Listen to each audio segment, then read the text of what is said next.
여성들은 가정적으로 어느 정도 단계까지만 성급이 되도록 하고 저 사람들은 가장이지 않냐 이해해라. 남자 사원들이 올라가게 되면 임금의 차이가 뭐 30만 원에서 60만 원까지. 2017년 한국의 남성 노동자가 5천만 원을 받는 동안 여성은 1,584만 원 적은 3,416만 원을 받는 데 그쳤습니다. 페이갭은 31.7%.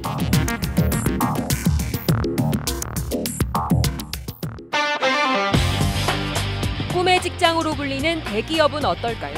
남성과 여성이 동등하게 임금을 받고 있을까요? 일도 더 열심히 했던 것 같고 성과도 훨씬 좋았다고 생각을 하는데 항상 임금은 좀 낮게 책정이 되고 그래서 하는 일의 차이는 없었습니다. 그냥 여성이라는 것 때문에 차이가 났던 것으로 기억이 나고. 양양자 전 상무는 1985년부터 2016년 1월까지 삼성전자에서 일했습니다. 삼성전자 최초 고졸 출신 여성 임원. 전무후무한 타이틀을 갖고 있지만 현실은 아름답지만은 않았습니다. 광주 여상을 졸업하기 전에 1985년도에 삼성전자 반도체 통신의 연구보조원으로 들어갔습니다. 5급 여로 입사를 했죠. 가장 낮은 직급이었고요. 5급 여성사원과 남성사원. 고졸이라는 출신은 같았지만 출발은 달랐습니다.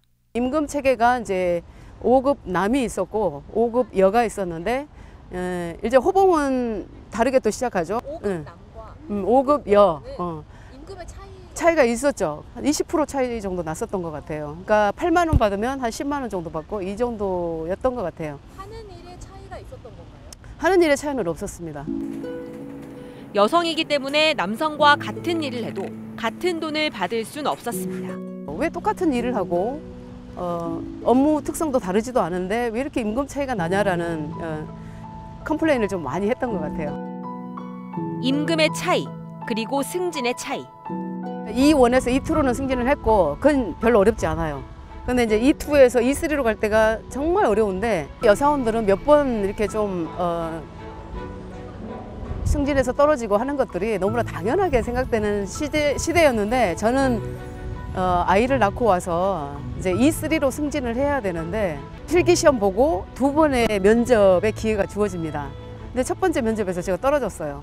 아이를 낳고 왔다라는 그 사실만으로 이 승진에서 누락되는 건 제가 받아들일 수가 없는 거죠. 그래서 2번째 면접을 볼 때 제가 면접관님들한테 이렇게 말씀드렸죠.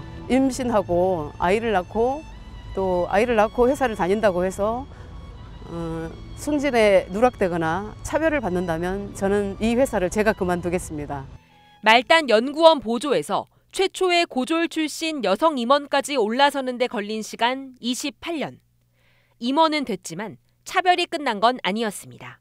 저는 이제 임원이 됐을 때 좀 힘들었던 것은 저희 그룹이 있고 또 다른 그룹까지 이렇게 전체적으로 맡아서 일을 함에도 불구하고 어떤 인정 이런 거는 상당히 더디구나라는 걸 좀 많이 느꼈어요. 그러니까 예를 들면 남성이 2회, 3회 정도 검증을 받아서 어떤 통과가 되면 여성은 10회, 많게는 100회까지도 검증을 하더라는 얘기죠.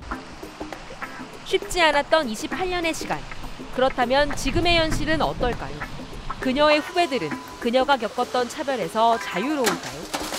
2017년 삼성전자 남성 직원은 평균 연봉 1억 2,700만 원을 받았고 여성 직원은 8,800만 원을 받았습니다.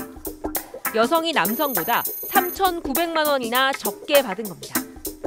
국내는 물론 세계 최고 기업으로 불리는 삼성전자의 남녀 임금 격차, 페이갭은 30.7%. 여성을 차별적으로 잘 대우해달라는 얘기가 아니고 그 기울어진 운동장을 펴달라는 얘기인데 그 피는 데까지는 상당히 오래 걸립니다.